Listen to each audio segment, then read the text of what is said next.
একদিন অনেকগুলো কুকুর মিলে একটি বানরের বাচ্চাকে হত্যা করে। বানরছানার হত্যার প্রতিশোধ নিতে এলাকার সব বানর কুকুরের বিরুদ্ধে যুদ্ধ ঘোষণা করে। বানর দল গুপ্ত হামলা শুরু করে।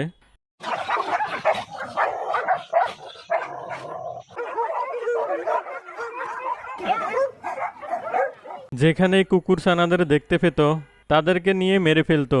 এটি শুনতে গল্প মনে হলেও এমনই নজিরবিহীন ঘটনা ঘটেছে ভারতের মহারাষ্ট্রে। বানরদের যোগাযোগ দক্ষতা অনেক শক্তিশালী এবং তারা দলবদ্ধভাবে সংগঠিত।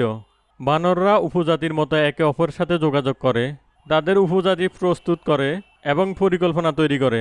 তারা তাদের শক্তি প্রদর্শন করতে শহরের স্কোয়ারে একত্রিত হয় এবং কুকুরের বিরুদ্ধে বড় ধরনের হামলা শুরু করে।